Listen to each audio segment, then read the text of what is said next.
मी mister बीस्टला पाहिलं आहे, मी carry मिनिटीला पाहिलं आहे, आणखीन मी वेगळे वेगळे रील करणाऱ्या लोकांना पाहिलं आहे आणि अचानकच मोठे झाले. ए बाबड्या, ए छकुल्या.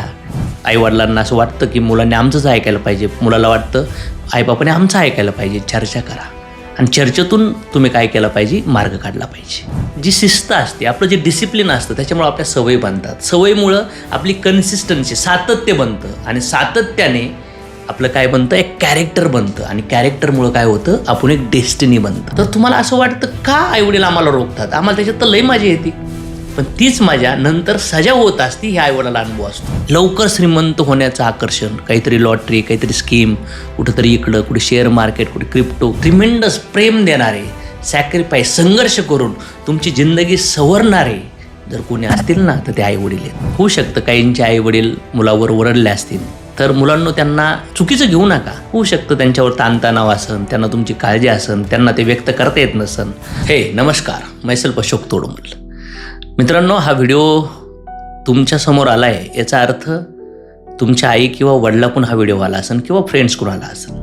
कारण का, त्यांना वाटतं येणाऱ्या भविष्य काळातला तुम्ही एक ॲक्ट्रेस, एक ॲक्टर, एक चांगला स्पोर्टमॅन, एक स्पोर्ट प्लेयर, एक आर्टिस्ट, एक रायटर, एक CA, एक आर्किटेक्ट, एक लॉयर, एक पॉलिटिशियन किंवा एक मोठा एंटरप्रेन्युअर किंवा एक समाजासाठी फार मोठी दिशा देणारा एक लीडर असू शकतात. पण हे डिपेंड आहे तुमच्या चॉईसेसवर. तुम्ही तुमचा वेळ कसा घालता, तर मी याच्यावरती काही टिप्स तुम्हाला देणार आहे आणि ह्या टिप्स तुमच्या आयुष्यात तुमची फिटनेस चांगली राहू शकते, तुमची मेंटल हेल्थ चांगली राहू शकते, तुम्ही चांगला स्टडी करू शकतात, चांगला खेळू शकतात, तुमचं वेळेचं मॅनेजमेंट चांगलं होईल आणि एक जबरदस्त लेवलचं फाउंडेशन क्रिएट होऊ शकतं तुमच्या मोठ्या आयुष्यासाठी. सो तुम्ही तयार आहात? कारण की फार डीप गोष्टीवर मी तुमच्यासोबत चर्चा करणार आहे. कधी आजी आजोबाला वाटतं आपल्या नातवाने असं करायला पाहिजे, आईला वाटतं, बापाला वाटतं आपल्या मुलाने असं करायला पाहिजे, किंवा आपल्या रिलेटिव्ह फ्रेंडला वाटतं आपल्या मुलांनी चांगल्या लेवलला जायला पाहिजे. कारण की तुमच्या आयुष्यात तुमच्यावर प्रेम करणारे भगवंतानंतर सगळ्यात मेन इम्पॉर्टंट रोल जर कुणाचा असेल तर ते आईवडिलाचा, तुमच्या फॅमिलीचा आहे. कधी कधी ते आई, कधी ते वडील बऱ्याच वेळा ओल्ड सांगतात मुलांना, बाळा हे कर, हे नको करू, ते कर, ते नको करू, असं जा, असं कर. डिसिप्लिन संदर्भात, कमिटमेंट संदर्भात, टायमिंग संदर्भात, हॅबिट संदर्भात भरपूर वेळा बोलतात. म्हणतात ना, कधी सोनाराने कान टोचायला पाहिजेत.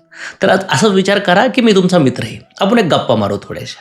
आणि मला असं वाटतं ह्या विचारामुळं तुमच्या आयुष्यात जर आनंद भेटला, एन्जॉय भेटला, तुम्ही सक्सेस तुमच्या आयुष्यात आलं, तुम्ही स्कूल कॉलेजेसमध्ये टॉप केलं, मोठे बिझनेसमॅन बनलात, एखादा स्टार्टअप सुरू केला, एखादा रिसर्च केला, स्वतःची लाईफ, परिवाराची लाईफ, समाजासाठी काहीतरी कॉन्ट्रीब्युशन केलं, तर फार छान कार्य होईल. आणि हे जग, हे समाज, तुमचा परिवार, तुमचे आईवडील, तुमची फॅमिली तुमची वाट पाहत आहेत की तुम्ही काहीतरी करून दाखवणार. कारण की आजी आजोबांनी केलं, त्यांना जेवढं करायला पाहिजे होतं, आईवडिलांना जेवढं करायला पाहिजे होतं ते करतायत, काहींनी केलं आहे बेचाऱ्यांनी. तर तयार आहात तुम्ही व्हिडिओ पाहण्यासाठी? पॉसिबल असेल तर हेडफोन लावा, डायरी पेन घ्या. कारण की इन्फॉर्मेशन जी तुमच्यापर्यंत पोहोचणार आहे ती नॉलेजमध्ये कन्वर्ट होण्यासाठी तुम्ही ह्या इन्फॉर्मेशनला ॲक्शनमध्ये आणलं पाहिजे. कारण की आज रीलची दुनिया आहे. असं वाटतं रील एका 10 सेकंदात आपण चेंज करत फिरतो, बरोबर ना? मग त्याच्यामुळे पेशन्स आपल्या आयुष्यात फार कमी आहेत. तर ह्या व्हिडिओसाठी तुमचे पेशन्स इम्पॉर्टंट आहेत. कारण की जेव्हा मी काही सेशन्स प्लॅन करतो त्या सेशनला फार मोठ्याच फी असतात लोकांना सेशन अटेंड करण्यासाठी. पण मला असं वाटतं हा व्हिडिओ तुमच्यासाठी बनवला गेला आहे. कारण की या भारत देशाचं भविष्य तुम्ही आहात, यूथ तुम्ही आहात, तुमचं स्वतःचं भविष्य तुम्ही निर्माण करणार, तुमच्या परिवाराचे तुमचे स्वप्न तुम्ही पूर्ण करणार. तर याच्यामध्ये पहिला पॉईंट येतो मोबाईल अँड सोशल मीडिया व्यसन, ॲडिक्शन म्हटलं जातं. हे जे ॲडिक्शन आहे, रात्रभर चॅटिंग करणं, गेम खेळणं, रील्स पाहणं, शॉर्ट पाहणं, ह्या ज्या गोष्टी आहेत तुमच्या आयुष्यामध्ये, जर तुमची झोप डिस्टर्ब झाली तर याने काय होतं, मेंदूचा फोकस आणि स्टडी हॅबिट नष्ट होते. कारण की तुम्ही रायटिंग करण्यासाठी, स्पीकिंग करण्यासाठी किंवा काही गोष्टी रिमेंबर करण्यासाठी तुमचा फोकस राहणार नाही, तुमच्या ब्रेन सेल्समध्ये ताकदच नसेल. म्हणजे जर तुम्ही सोशल मीडियामध्ये राहिलात तर स्टडीज होणार नाही, रॉंग हॅबिट्स लागन आणि याच्यामुळे तुमचा टाईम गडबडला जाईल, पूर्ण दिवस तुमचा बिघडला जाईल. जो टायमिंग झोपण्यासाठी दिलेला आहे आपला त्या झोपेमध्ये तुम्ही स्वतःच्या बॉडीला चार्ज नाही केलं तर दिवसभर तुम्हाला पाहिजे तसं तुमचा टाईम जाणारच नाही, पाहिजे ते तुम्ही काम करूच शकत नाही. जर हे सोशल मीडिया तुम्ही जास्त वापरत असाल तर तुम्ही याच्यापासून स्वतःला कंट्रोल केलं पाहिजे. याच्यामध्ये जर तुम्हाला वाटतंय की मला गरज आहे आईवडिलाच्या परवानगीने गेम खेळायचा आहे, व्हिडिओ पाहायचा आहे, एंटरटेनमेंट पाहिजे, थोडं कॉमेडी पाहिजे, तर आईवडिलाच्या परमिशनने एक अर्धा तास, 1 तास, मॅक्सिमम 1-1.5 तास तुम्ही स्वतःसाठी घ्या, पण परमिशनने घ्या. कारण की 2-3 वर्षाचं बाळ जेव्हा तुम्ही होतात तर डिपेंड होतात आईवडिलावर. आज तुमचं वय 15, 16, 18, 20, 22, 25 आलं, याचा अर्थ असं नाही आहे की तुम्ही इंडिपेंडंट झालात. कारण की आईवडील तुमच्यापेक्षा 20-25 वर्षांनी पुढे आहेत, 30 वर्षांनी पुढे आहेत. तुम्हाला त्यांना फॉलो करण्याची गरज आहे. तर पहिला पॉईंट, जे मोबाईल आणि सोशल मीडियाचे ॲडिक्शन आहे, तुमचा ब्रेन तो डॅमेज करू शकतो, तुमची स्टडी करण्याची सवय नष्ट होऊ शकते आणि याच्यामुळे तुमचा टाईम पूर्णपणे बर्बाद होऊ शकतो. कारण की सगळे टॉपर लेवलचे स्टुडंट, टॉपर लेवलचे एम्प्लॉई, टॉपर लेवलचे एंटरप्रिन्युअर, बिझनेसमॅन, हे जे लोक आपला टाईम मॅनेज करतात, फोकस करतात, हॅबिट्स बिल्ड करतात. आणि जर तुम्ही झोपण्याच्या जागी मोबाईल चालवत बसलात तर तुमच्या आयुष्यात तिन्ही गोष्टी ब्रेक होऊन जातील. ऐकताय ना? चलो नेक्स्ट दुसरा पॉईंट बघूया आपण. डिसिप्लिन नसणे, सकाळी उशिरा उठणे, पुढे करू, ही डेंजरस सवय आहे. जी शिस्त असते, आपलं जे डिसिप्लिन असतं, त्याच्यामुळे आपल्या सवयी बनतात. सवयीमुळं आपली कन्सिस्टन्सी, सातत्य बनतं आणि सातत्याने आपलं काय बनतं, एक कॅरेक्टर बनतं आणि कॅरेक्टरमुळं काय होतं, आपण एक डेस्टिनी बनतं. मग तुमच्या आयुष्यात जर सकाळी उठण्याबद्दल तुम्ही डिसिप्लिन नसताना, एक टायमिंग ठरवला पाहिजे, कितीला पण झोपू, ह्या टायमिंगला उठायचंच. जर तुम्ही डिसिप्लिन पाळलं तर तुमच्या आयुष्यात तुमचा तो पूर्ण दिवस चांगला जाऊ शकतो. पण जर तुम्ही शिस्त नाही पाळली, जर स्कूल कॉलेजेसमध्ये शिस्त असते, टायमिंगला एंट्री असते, टायमिंगला ब्रेक्स असतात, लंच ब्रेक असतात, सुट्टी पण असते, कंपनीमध्ये पण डिसिप्लिन असतात, टायमिंगला इन करावं लागतं, टायमिंगला जावं लागतं, किंवा जे मूवी असतात, जे शो असतात, टाईम फॉलो केलं जातं ना. मग तुमच्या आयुष्यामध्ये तुम्हाला जर असं वाटतंय की तुमच्या पॅरेंटनी जबरदस्त लेवलचं लाईफमध्ये सक्सेस मिळवलं आहे तर रोल मॉडेल म्हणून त्यांना फॉलो करा. जर तुमच्या आयुष्यात वाटतंय की तुमच्या आईवडिलांनी मेहनत भरपूर केली आहे पण त्या लेवलचं लाईफस्टाईल नाही भेटलं तर आता तुम्हाला चान्स आहे. जर आईवडिलांनी केलं असेल तर तुम्ही आणखीन ग्रो करू शकतात. जर आईवडिलांनी सगळे प्रयत्न करून एक नॉर्मल मिडल क्लास गरीब लाईफ असेल तरी तिथून पुढं तुम्ही तिला कॅरी करू शकतात. कारण की डिसिप्लिन म्हणजे काय, मन आणि शरीर जेव्हा म्हणतात की नको करायला, नाही करायला, बस जस्ट सुरुवात करा, 2-3 मिनटात तुम्हाला इंटरेस्ट यायला लागणार. जेव्हा मन म्हणतं नाही होणार, नाही पाहिजे, मूड नसतो ना, तेव्हा बॉडी मुवमेंट करा, ॲटोमॅटिक तुम्ही डिसिप्लिनमध्ये येऊ शकता. आणि या जगामध्ये जे लोक शिस्तीचं पालन करतात, जे डिसिप्लिनचं पालन करतात, ते लोक टॉपला जातात. कारण की सिग्नल्स बघितले तुम्ही, डिसिप्लिन असतात. दुबईसारख्या सिटीमध्ये डिसिप्लिन आहेत. तुमच्या स्कूल कॉलेजेसमध्ये पण लेक्चर टाईम टू टाईम होतात. So you should become discipline. कारण की डिसिप्लिन हे फार हायर लेवलचा घटक आहे. जे मिलिनियर, बिलिनियर, जे सायंटिस्ट, ज्यांनी मोठे शोध लावले, जे लीडर्स आहेत, ते डिसिप्लिन आहेत. शिस्तच, आणि ती शिस्त बनण्याची सवय जेव्हा तुमच्या ब्रेन सेल्समध्ये, जेव्हा तुम्ही 7 दिवस पहिली स्टेज आहे, 21 दिवस एखादी गोष्ट करताय, 66 दिवस, नंतर 90 दिवस जेव्हा तुम्ही एक गोष्ट करताय तर तुमच्या प्रत्येक रक्ताच्या पेशीमध्ये ती हॅबिट्स इन्स्टॉल व्हायला लागते आणि नंतर ते सेल्सनी दुसऱ्या सेल्सला कम्युनिकेट केलं जातं त्या डिसिप्लिनला धरून. आणि मग तुमच्या आतमध्ये डिसिप्लिन होऊ जातं. ब्रश करा, जेवण करा, आंघोळ करा, वॉशरूमला जा, हे सांगावं लागत नाही, बिकॉज तुमचा सबकॉन्शियस माइंड करतो. मग आज जरी तुम्हाला एखादी गोष्ट आवडत नसेल पण आई वडील म्हणत असेल कर बाळा, कर बाळा, कर बाळा, तर आवडू किंवा न आवडू तुम्ही केलं पाहिजे. बिकॉज पॅरेंटला माहीत आहे तुमच्यासाठी गुड काय, बेटर काय, बेस्ट काय.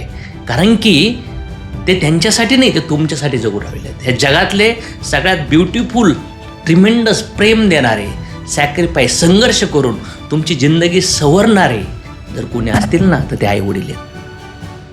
त्यांचं दुःख, त्यांचं रडणं, त्यांचे प्रॉब्लेम, त्यांचा ट्रेस, त्यांचा संघर्ष, त्यांचे कॉम्प्रोमाइज, त्यांचा इच्छा ते तुम्हाला नाही सांगत. ते उपाशी राहून तुमच्यासाठी काम करतात, कष्ट करतात. ते दोघं भांडतील, कधी कधी हॅडॅक होईल तुमच्यामुळं, त्यांच्या घरात वाद तयार होतील, याला कारण तुम्ही असताल, पण तुम्हाला नाही लक्षात येणार कधी कधी या गोष्टी. पण मला असं वाटतं ते तुम्हाला जर पुश करत असेल काही गोष्टीमध्ये तर तुम्ही त्यांना फॉलो केलं पाहिजे, डिसिप्लिन पाळलं पाहिजे. तिसरा नंबरचा पॉईंट आहे, करिअरबद्दल क्लिअरिटी नसणे. कोणत्या क्षेत्रात जायचंय हे ठरत नाही. कधी कधी असं होतं, पेरेंट प्रेशर, पेरेंटला वाटतं असं करायला पाहिजे आणि स्वतःला वाटतं असं केलं पाहिजे. पेरेंटला वाटतं यांनी सायन्सला जायला पाहिजे आणि मुलगा म्हणतो मला आर्टला जायचं आहे, मुलगा म्हणतो मला क्रिकेट खेळायचं आहे, मुलगा म्हणतो मला डान्सर बनायचं आहे, मला आर्टिस्ट बनायचं आहे. हे कन्फ्युजन तयार होतं. कोणती स्किल फ्युचरमध्ये चालणार ते माहीत नाही. कधी कधी ह्या गोष्टीमध्ये तुम्ही अटकतात, कारण की तुमचं जे पॅशन आहे कधी कधी होऊ शकतं मित्रांनी केलं, यांनी बघितलं, त्यांनी बघितलं, तर तुम्ही मुलं आहेत, कधी कधी तुमचं मन चेंज होऊ शकतं. तुम्हाला नंतर कळू शकतं ह्याला हा विचार माझा चुकीचाच होता. कारण की आईवडिलांना फार मोठा अनुभव आहे. जसं एखादं प्रोडक्ट मॅन्युफॅक्चर केलेली कंपनी असते ना, जसं तुमची मॅन्युफॅक्चर तुमचे पॅरेंट्स आहेत. तुमचे पॅशन, तुमच्या इच्छा, आवडी निवडी बदलत राहतील वेळेनुसार. कारण की तुम्ही आता टीनएजरमध्ये आहेत किंवा 20, 22, 23, 25मध्ये आहेत. तर आईवडिलांची आवड, आईवडिलांना काय वाटतं, तुम्हाला काय वाटतं, या दोन्हीचं कॉम्बिनेशन करून चर्चा केली पाहिजे. कन्फ्युजनमध्ये नाही राहायला पाहिजे.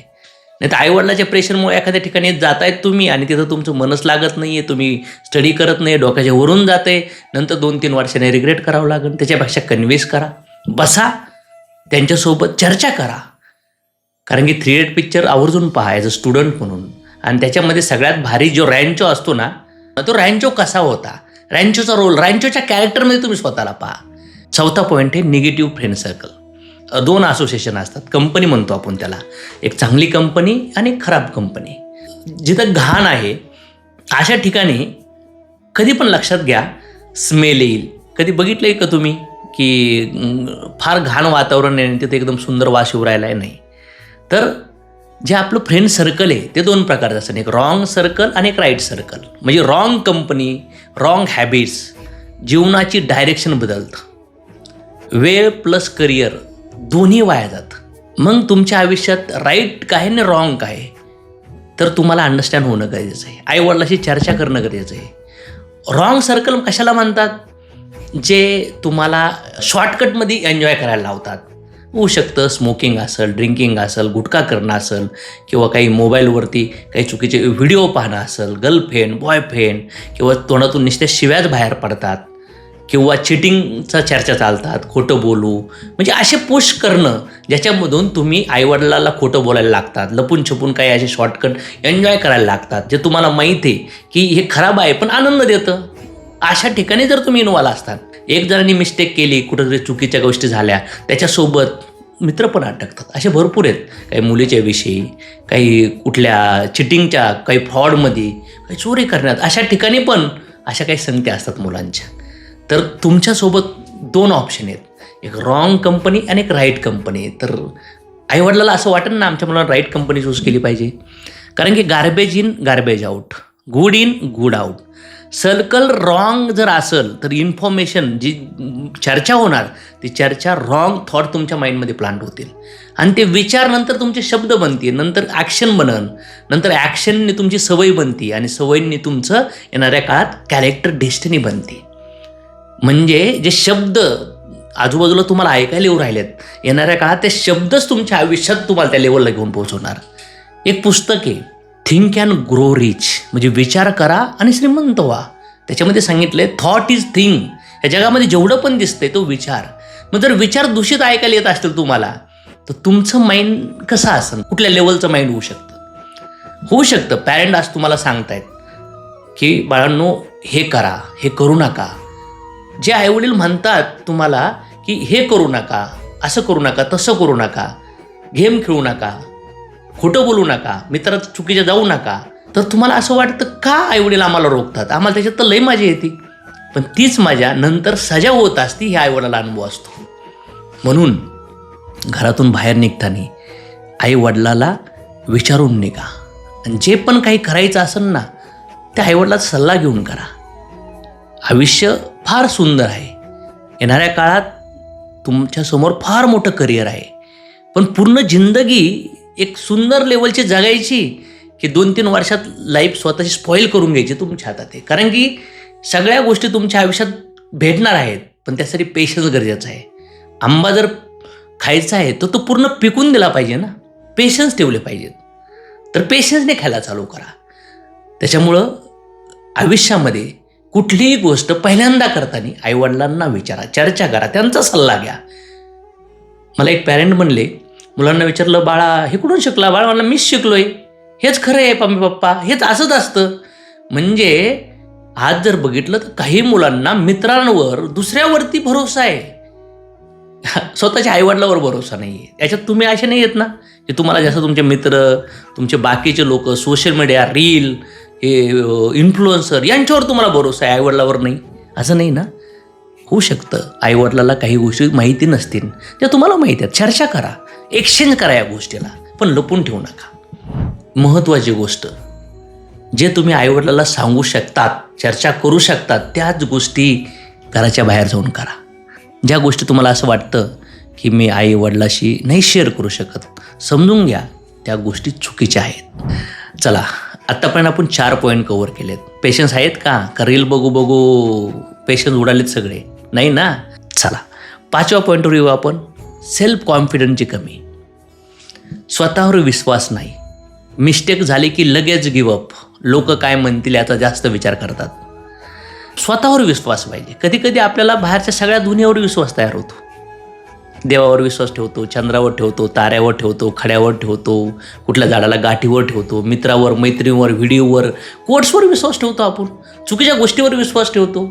स्वतःवर पण विश्वास ठेवा. भगवंतानी हायर लेवलची ऊर्जा तुमच्या हातमध्ये टाकली. आज जगामध्ये तुमच्या खाली भरपूर लोक आहेत जे दुःखात त्रासात आहेत. तुम्ही जिथं आहात ना त्याच्यावरती पण लोक आहेत, खाली पण लोक आहेत. पण तुम्ही हा विचार करा, खालच्या लोकांकडे बघा, कॉन्फिडंट येईन तुमच्या हातमध्ये. आणि आयुष्यामध्ये तुम्ही जेव्हा आज चालायचं शिकलात, आज पळताय ना तुम्ही, तर डायरेक्ट शिकलात का? आईवडिलांच्या हाताला बोटाला धरू धरू पडलात बऱ्याच वेळा, ए बाळ बाळ बाळ बाळ करत मग चालायचं शिकलात. सायकल शिकताना पडला असताना, गाडी शिकताना त्रास झाला असताना, पोहायचं शिकायला, स्विमिंग करण्यासाठी पण त्रास झाला असेल. हार नाही मानली ना तुम्ही. मग तुमच्या आयुष्यात तुम्ही काही करत असताना जर चुका झाल्या, होऊन द्या चुका, सेलिब्रेट करा. मिस्टेक होतील, नो प्रॉब्लेम, कारण की चुकातूनच शिकायला पाहिजे. कारण की ससा आणि कासवाच्या रेषेमध्ये ससा हारला, पण ससा दुसऱ्यांदा कासवाला काय म्हणला, चल पुन्हा रेस लावू. आणि त्यावेळेस कोण जिंकलं? कासव नाही, ससा जिंकला. कारण की सशाने स्वतःच्या चुकातून शिकला, त्याने हार नाही मानली, सोडून नाही दिलं. तर मग तुम्ही तुमच्या आयुष्यात तुमचं टाईम मॅनेजमेंट, उठण्याची सवय, स्टडीची टायमिंग, कॉलेजमध्ये फोकस असणं. कारण की आजूबाजूला किती पण घाण असून द्या, तुम्ही घाण नका होऊ ना. कारण की तुमची लाईफ युनिक आहे. तुमचे आईवडील फार मेहनत करतात, फार संघर्ष करतात, तुमच्यावर त्यांना फार मोठा विश्वास आहे. तुम्ही पाया आहात तुमच्या यशाचा. आणि लोक काय म्हणतील याचा विचार करत बसू नका. कधी कधी माइंडला ट्रेस येतो, टेन्शन येतं, फिअर येतं, कधी गिल्ट येतं. अशा काही गोष्टी झाल्या तर घरच्याला सांगा, चर्चा करा, त्याच्यातून इमिजिएट तुम्हाला बाहेर निघता येईल. ब्रिदिंगवर लक्ष घाला, काउंटिंग करा. आणि याच्यावर आणखी डीप इन्फॉर्मेशन तुम्हाला पाहिजे असेल तर इमिजिएट ट्रेस रिलीफ करणं, इमिजिएट त्रासातून मुक्त होणं, हा पण व्हिडिओ आपल्या चॅनलवर तुम्हाला पाहायला भेटेल. चला, नेक्स्ट 6 नंबरचा पॉईंट बघू. हेल्थकडे दुर्लक्ष करणं. आज जर बघितलं तर पहिलं लोक 60, 70, 80, 90पर्यंत लोक एकदम टकाटक आहेत. आज काही जण बघितलं तर 40-45 मध्ये त्यांची बॉडीची फार अवस्था खराब झाली. आणि त्याच्यामध्ये सगळ्यात महत्त्वाचं, आज 8, 9, 10, 15, 20, 25 वर्षाच्या मुलांना त्यांची बॉडी फार घाण होऊ राहिली. तर याचं कारण काय? Junk food. जे पण तुम्ही खातात हे जंक फूड आहे, हे जंक आहे. जसं आपण म्हणतो ना एखादी घाण, तर आपल्या बॉडीमध्ये आपण डेड फूड टाकतो, ज्याची सेल्फ लाईफ फार जास्त आहे. वेस्टर्न कंट्रीचं फूड, पिझ्झा पाहिजे, बर्गर पाहिजे, फ्रेंच फ्राईज पाहिजे, चिकन पाहिजे, फ्राय केलं, म्हणजे जे तुम्ही खाताय जिभेला टेस्ट म्हणून, त्याच्यामध्ये सॉस बेस घालू घालू जे खाताय, त्याच्यासोबत कोल्ड्रिंक, ज्या कोल्ड्रिंकने लोक टॉयलेट साफ करतात, अशा कोल्ड्रिंक प्यायची सवय लागली आहे. त्यानंतर झोप फार वाट लागून गेली. झोपतात पण गपचिप मोबाईल पाहतात, स्क्रोल करतात का, टॅगिंग चालू आहे का, हाय बाय चालू आहे का. म्हणजे जर शारीरिक फिटनेस, मेंटल फिटनेस खराब झाली तर हेल्थची काय लेवलला वाट लागू शकते. जगायचं का नाही तुम्हाला? 100 वर्ष जगण्यासाठी देवाने जी तुम्हाला लाईफ दिली आहे. आजी आजोबा, आई वडील, जुन्या काळच्या लोकांना हे हेल्थ, जंक फूड, बिंक फूड, लाईफ डिस्टर्ब होणाऱ्या कुठल्या गोष्टी नव्हत्या, पण मागच्या 10-12 वर्षापासून आल्यात. पण तुम्ही स्वतःची काळजी घ्या, जंक फूड अवॉइड करा, नाहीतर 20, 25, 30 नंतरच हॉस्पिटलला ॲडमिट व्हावं लागेल. एवढ्या अशा कमी पिरियडमध्ये लाईफमधून निघून जावं लागेल. कोल्ड्रिंक्स काय आहे त्या कोल्ड ड्रिंकमध्ये? आज जेव्हा बॉडीमध्ये जाती, इवन काही डेमो आहेत कोल्ड्रिंकचे, काही तुम्ही जर व्हायरल व्हिडिओ पाहिले तुम्हाला कळून जाईल की ते घातक आहे कोल्ड्रिंक.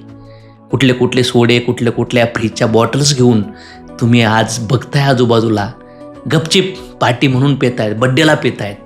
Don't do it. जर तुम्ही जंक फूड घेताय, कोल्ड्रिंक घेताय, तुमची झोप डिस्टर्ब आहे, तुम्ही व्यायाम करत नाही आहेत, तर गॅरंटेड तुमच्या हाती एनर्जी एकदम कमी असेल. आणि 15 ते 25 एज जे आहे ना, ते आयुष्याचं फाउंडेशन आहे तुमच्या हेल्थचं. 15 ते 25मध्ये किंवा 15 ते 30मध्ये तुम्ही तुमच्या बॉडीची जर केअर नाही केली तर येणाऱ्या काळात तुमच्या आईवडील ज्या स्पॅममध्ये, ज्या एनर्जीमध्ये जगलेत, तुम्ही त्याच्यातलं 30-40% पण नाही जगू शकत.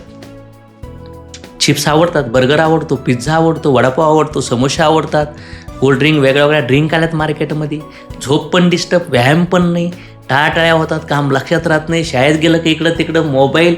मला सांगा कसे असेल आयुष्य? मग भगवंताकडून पंगा घेऊन आपण या शरीरात आलोत, आईवडिलांनी एवढं भारी शरीर दिलंय, आणि जर तुम्ही तुमची काळजी नाही घेणार तर आईबाप घेणार आहे का? आईबाप पचन करणार आहे तुमच्या आतमध्ये, पोटात जाऊन तुमची एक्सरसाइज करतील, तुमचा आदर आईवडील घेऊ शकतात? बिलकुल नाही. सिरियस घ्या. आणि जर अशा सवय लागलेल्या असतील, वाईट सवयी, तर त्या वाईट सवयी काढायला सुद्धा 2 महिने 3 महिने लागतात. आणि तुम्ही तरुण आहात, तुम्ही आत्ता त्याच्यावर काम करू शकतात. लिहून काढा पेन पेपर घेऊन की कुठल्या वाईट सवयात मी काय खातोय. लिव्हिंग फूड खायला चालू करा. लिव्हिंग फूड, जिवंत अन्न खायला चालू करा, जे शेतीतून आपल्याकडे आलंय. जे पॅकेटमधलं अन्न बंद करून टाका. ऐकताय ना? का त्रास जास्त टेन्शनचं बोलू राहिलो की मी? तुम्ही म्हणणार सगळीच दुनिया करते. अरे सगळी दुनिया करते म्हणून आपण करत बसायचं का? नाही ना. 100मधले असे 20-30% लोक आहेत ना जे फार केअर करतात स्वतःची. त्याच्यात तुम्ही या ना. तुम्ही का सगळ्यांमध्ये येतात? काय यायचं सगळ्यामध्ये? मग सगळेच गरीब आहेत, सगळ्या काहीला अपंग येतं, काही फार शरीर त्यांचे खराब आहेत, काहींना शारीरिक वेदना आहेत, राहायला खायला अन्न नाही आहे. मग तुम्ही त्यांच्यासारखं होणार का? सगळे काही चोऱ्या करतात, तुम्ही चोऱ्या करणार का? नाही. तुम्ही स्वतः चूज करा. 7 नंबरचा पॉईंट ऐकायचा आहे. हार्ड वर्क टाळणे, कम्फर्ट झोनमध्ये राहणे. तुमच्या आयुष्याचे 2 दुश्मन आहेत. पहिला म्हणजे कामाची टाळाटाळ करणे, आळसपणा करणे, मेहनत न करणे, शॉर्टकट निवडणे. शॉर्टकटने पैसा कसा मिळेल, कुठून कसं काय करू, नाही. लवकर श्रीमंत होण्याचं आकर्षण, काहीतरी लॉटरी, काहीतरी स्कीम, कुठंतरी इकडं, कुठे शेअर मार्केट, कुठे क्रिप्टो, कुठे इन्व्हेस्टमेंट. लॉंग टर्म डेडिकेशन नाही. जर तुमच्या माइंडमध्ये असं असेल की मी शॉर्टकटमध्ये मोठा होईन, मी मिस्टर बीस्टला पाहिलं आहे, मी कॅरी मिनिटीला पाहिलं आहे, मी रणवीर अल्लाबादला पाहिलं आहे, आणखीन मी वेगळे रील करणाऱ्या लोकाला पाहिलं आहे, आणि अचानकच मोठे झाले. ए बाबड्या, ए छकुल्या, ए येड्या, हे अचानक नाही मोठे झाले. 4-4, 5-5, 8-8 वर्ष घुसवलेत. लई संघर्ष करावा लागतो, पॅशनेट व्हावं लागतं. सगळेच सचिन, सगळेच अमिताभ, सगळेच यूट्यूबर नाही बनू शकत. कुठंतरी एक रील, एक व्हिडिओ पाहिले, 10-20 तास डोक्यात डाटा घातला, लगेच मला त्याच्यासारखं बनायचं आहे. हे तुमची ही तर ह्या लेवलला तुम्ही जर असं काहीतरी मोटिवेशनमध्ये म्हणत असाल की हे मी करू शकतो, तो मोटिवेशनने काहीच होत नाही. तो भडका आहे. 4-5 दिवसात तुम्ही दुसरं काहीतरी करायला लागणार नाही. तुमच्या आजी आजोबा, तुमचे आई वडील, तुम्ही ज्यांना सक्सेसफुल मानताय ना, त्यांनी शॉर्टकट नाही स्वीकारला. त्यांनी फास्ट मनीच्या पाठीमागं नाही लागले. त्यांनी लॉटरी बिटरच्या पाठीमागं, जुगार अड्ड्याच्या पाठीमागं, शेअर मार्केटच्या पाठीमागं नाही लागले. त्यांनी पेशन्स ठेवले. त्यांनी राईट गोल तयार केले. त्यांनी काही प्रोडक्ट्स बनवले, काही सर्व्हिस लोकांना द्यायला चालू केल्या. त्याच्यामध्ये भरपूर संघर्ष आला त्यांना, आणि मग ते टॉपला गेलेत. तर असे काही तुमच्यासमोर social media through, reel through, video through, कारण की कोणी काही पण कंटेंट टाकतो या दुनियामध्ये. सगळे सोशल मीडियाचे फक्त खुशी, चांगलं दाखवण्याचा प्रयत्न करतात. आतून सगळे पोकळेच येतं, आणि अशा दुनियावर आपल्याला विश्वास तयार होतो. तर ह्याच्यापासून तुम्ही स्वतःला प्रोटेक्ट करा. कारण की तुमच्या माइंडमध्ये जो डेटा जाऊ राहिला आहे ना, डोळ्यावाटे, कानावाटे, तोंडावाटे, ह्यो डेटा तुमच्या आतमध्ये जाऊन एक बीज आहे, सीड्स आहेत. हे बीज जर तुमच्या माइंडमध्ये ग्रो व्हायला लागले तर फार मोठं तुमचं माइंड फार गोंधळून जाऊ शकतं. डोक्याच्या वरून चाललं असेल जास्त ना, तर ब्रेक घेऊन पुन्हा पहा, डोळ्यावर पाणी मारून पहा. वाटलं तर ग्रीन टी वगैरे, मस्त छोटासा चहा पिऊन फ्रेश होऊन ह्या व्हिडिओला पहा. फार इम्पॉर्टंट व्हिडिओ आहे. मला माहीत नाही की तुम्ही ह्या सगळ्या गोष्टी तुमच्या हातात असतील. होऊ शकतं हे सगळे जे मी पॉईंट सांगतोय याच्यातले काहीच पॉईंट तुमच्यामध्ये असतील, काही पॉईंट नसतील. जे आहेत त्यांना तुम्ही रिमूव्ह करा. जे तुमच्याकडे नाही आहेत त्यांना तुम्ही ॲड करा, गुड क्वालिटीचे पॉईंट्स. नेक्स्ट 8 नंबरचं पॉईंट आहे पॅरेंटला इग्नोर करणे, आईबापांना इग्नोर करणे. म्हणजे आईवडिलाचं ऐकायचंच नाही.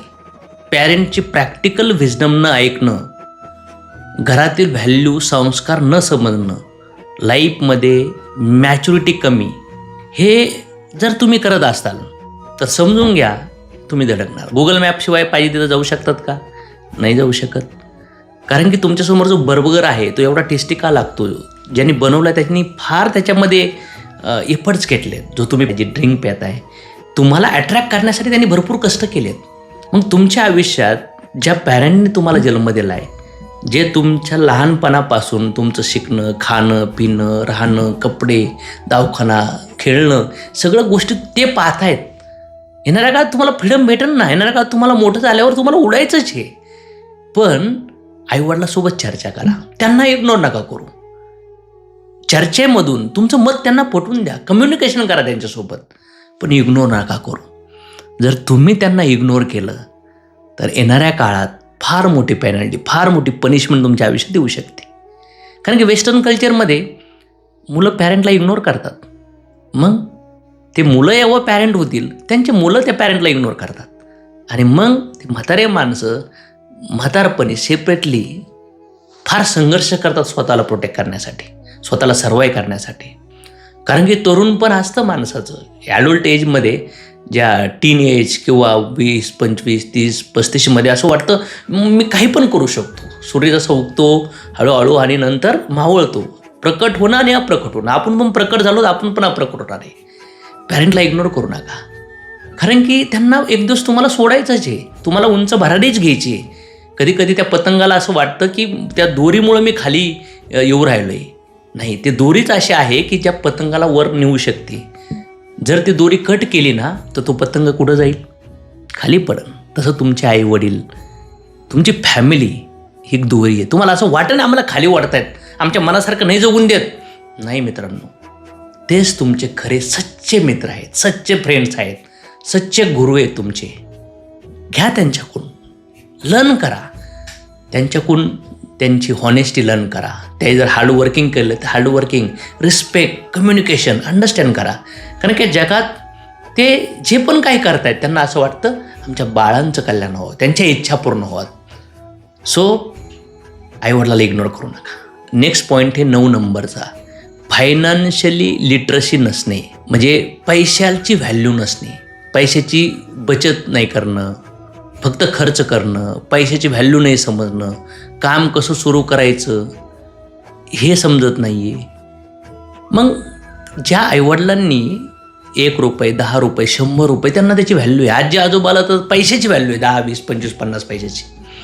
पण होऊ शकतं तुमच्या आईवडिलांनी स्ट्रगल केला आहे, तुमच्या लाईफमध्ये पैसे असतील, पैसे नसतील. पैसे असतील तर पैशाची व्हॅल्यू समजून घ्या, पैसे नसतील तरी पैशाची व्हॅल्यू समजून घ्या. ब्लेम नका करू आईवडिलाला. पण पैसे असतील आणि आईवडील सांगत असतील की बाळा हे पैसे कमवायला मला एवढा त्रास झाला, मला हा प्रॉब्लेम झाला, मला तो प्रॉब्लेम झाला, तर आपण कधी कधी कॅज्युअली घेतात काही मुलं त्यांना. तुमचा जमाना वेगळा होता. पण ज्या वेळेस तुम्ही स्वतः बाहेर पैसे कमवायला जाता, स्वतःच्या पैशाने जेव्हा एखादी चप्पल घेता, एखादा शर्ट घेता, एखादा बेल्ट घेता, एखादी पॅन्ट घेता, काम करून जेव्हा तुम्ही 200, 500, 1000, 2000, 5000 कमवताना, तेव्हा त्यांनी जे वस्तू घेताना तेव्हा तुम्हाला त्याची व्हॅल्यू कळेल.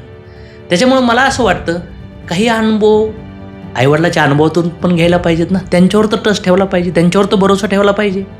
कारण की जेव्हा तुम्ही लहान होतात आईवडील असं उंच फेकायचे तेव्हा तुम्ही हसत हसत खाली यायचे, कारण की तुम्हाला माहीत होतं की माझे आईवडील मला पडून देणार नाही. तर मग पैशाची बचत करा, बार्गेनिंग करायला शिका, बाईंग कशा वस्तू खरेदी केल्या जातात ते अंडरस्टँड करून घ्या. 1 रुपये का 5 रुपये का 10 रुपये खोटं बोलू नका. आईवडिलांना विचारल्याशिवाय घरातून 1 रुपये बाहेर नाही गेला पाहिजे. जर कुठं काही खर्च करायचा असेल तर आईवडिलाच्या परमिशनने करा, त्याचा हिसाब ठेवा. नो चिटिंग, रॉंग सर्कलमध्ये, रॉंग इन्फ्लुअन्समध्ये घरातून पैशाचा दुर्व्यवहार तुमच्याकडून नाही झाला पाहिजे.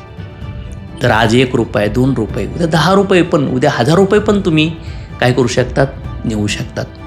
त्याच्यामुळं मला असं वाटतं की पैसे कमवणं हे एक कलाकारी आहे. पैसे येणाऱ्या काळात कमवायचे आहेत, पण पैसे वाचवणं म्हणजे पैसे कमवणं. जर एखाद्या ठिकाणी तुम्हाला वाटतं की 100 रुपये लागणार आहेत, पण तुम्ही तिथं 5 मिनटं जर बोलायचं शिकलात आणि तुम्ही ती गोष्ट 80 किंवा 85 रुपयाला घेतली, तर तुम्ही 10 ते 15 रुपये अर्निंग केले. हे समजून घ्या स्किल. तर पैशाची व्हॅल्यू समजणं फार इम्पॉर्टंट आहे. तर आईवडिलांना वाटतं तुमच्या की तुम्ही पैशाची व्यवस्थित देखभाल केली पाहिजे. आणि पैसे एका जागेवर थांबत नसतात. त्याची रिस्पेक्ट करा, त्याची केअर करा, जपून वापरा. कारण की या जगात पैसा फार इम्पॉर्टंट आहे. पैसा नसेल तर अन्न पण नाही, कपडा पण नाही आणि मकान पण नाही. रोटी, कपडा, मकान आहे ना, हे काहीच भेटत नाही आहे. दवाखाना भेटत नाही आहे. आणि लोक आज पैसे नसल्यामुळं, खाण्यापिण्यामुळं लोक आत्महत्या करतात. तुमच्या खालच्या लेवलला अशी मुलं आहेत, त्यांना बिचाराला रोज कुठून ना कुठून काम करून भिक्षा मागून खावं लागतं. मग नो मॅटर तुम्ही कुठल्या परिस्थितीत आहेत, पण पैशाला रिस्पेक्ट करा, व्हॅल्यू करा पैशाची. Money saving is also money earning. 10वा पॉईंट आहे, पर्पज नसेल तर प्रोग्रेस नाही. ज्यांनी पर्पज डिसाईड केला असेल, वेल, कॉंग्रॅच्युलेशन. पण जर तुम्ही पर्पज डिसाईड केलं नसेल तुमच्या आयुष्यामध्ये, तुम्हाला काय करायचं आहे भविष्यात, काय तुम्हाला आवड आहे, कशात तुम्हाला वाटतं की मी इंटरेस्टिव्हली करू शकतो, मी मनापासून गोष्टी करू शकतो, तर ती निवडण्याची गरज आहे. जसं क्रिकेट खेळलात ना, तर स्टंप लावतात. फुटबॉलला एक गोल पोस्ट असतो ना, ते गोल पोस्ट नसेल तर गोल कुठं करणार. मॅप लावताना पण डेस्टिनेशन फायनल करावं लागते. स्कूलला, कॉलेजला जायचं असेल तर पण तुम्हाला कळतं की मी कॉलेजला का जाऊ राहिलो आहे. म्हणजे 10वीतून 11वीत जाण्यासाठी 1 वर्ष स्टडी केला जातो. का? कारण की पास व्हायचे, पास झाल्यावर नोकरी भेटन, नॉलेज भेटन, बऱ्याच माहिती असतं ना. तसं आयुष्यात तुम्ही ठरवा, तुमच्या आजूबाजूला तुमचं आतलं मन काय म्हणते, काय बनायचं, ही चर्चा आईवडिलांशी करा. आईवडिलाला पण वाटतं आमच्या मुलांनी हे बनलं पाहिजे. मुलांना वाटतं कधी कधी आमच्या हे काही मुलं तर ठरवतच नाहीत, असंच चालत जातात, नो प्रॉब्लेम. कधी कधी ठरवलं नाही, चालत राहिलात, मनापासून इमानदारीने काम केलं, तरी तुम्हाला कुठं पोहोचवण्यासाठी, कुठं जायचं आहे, तुमच्या आतला जो आत्मा, परमात्मा, भगवंत जे पण आहे ते तुम्हाला मार्ग दाखवतात. सो पर्पज डिसाईड करावं लागेल तुमच्या आयुष्यात तुम्हाला. आणि तुम्हाला असं वाटतंय मुलांना, आम्हालाच सांगतात, आमच्यासाठीच सांगतात, तर आमच्या आईवडिलांना पण सांगा सर. बरोबर आहे. तर माझं म्हणणं असं की होऊ शकतं काहींचे आईवडील मुलावर ओरडले असतील, तर मुलांना त्यांना चुकीचं घेऊ नका. होऊ शकतं त्यांच्यावर ताणतणाव असन, त्यांना तुमची काळजी असन, त्यांना ते व्यक्त करता येत नसन, म्हणून ते तुम्हाला ओरडले असतील. पण नक्कीच तुम्ही त्यांसंग बोला, मम्मी पप्पा असं ओरडू नका ना, मला समजून सांगा ना, चर्चा करा त्यांसोबत. त्यानंतर कधी कधी आईवडिलांना असं वाटतं की मुलांनी आमचंच ऐकायला पाहिजे, मुलाला वाटतं आईबापाने आमचं ऐकायला पाहिजे. चर्चा करा आणि चर्चेतून तुम्ही काय केलं पाहिजे, मार्ग काढला पाहिजे. तर कधी कधी होऊ शकतं तुमच्याकडून काही चुका झाल्यात, तुमच्या आयुष्यात काही गिल्ट आहे, तर काही अडचण नाही आहे. तुम्हाला आईवडील माफ करतील, तुम्हाला राईट गायडन्स देतील आणि तुमचं भविष्य एक ब्राईट बनवू शकतं. त्याच्या मन मोकळं होऊन तुम्ही आईबापात चर्चा करा. पण मला असं वाटतं श्रावण बाळाने स्वतःच्या आईवडिलाची सेवा केली, फार सेवा केली. पुंडलिकांनी जे भगवंताला विटेवर उभा केलं, पाहुणे आले होते तरी आईवडिलांच्या सेवेसाठी. त्यानंतर मला असं वाटतं भगवान राम राज्य सोडून वडिलांच्या आज्ञेखातीर 14 वर्ष वनवासाला गेले. त्यांचं नाव फार मोठं झालं. पण जे मुलं आईवडिलांना फॉलो करत नाहीत, आईवडिलांना रिस्पेक्ट करत नाहीत, आईवडिलांना चीट करतात, आईवडिलांसोबत खोटं बोलतात, आईवडिलांसोबत आर्ग्युमेंट करतात, भांडण करतात, इग्नोर करतात आणि चुकीच्या आहारी जातात, तर याच्यामधला राम आणि रावणाचा फरक आहे.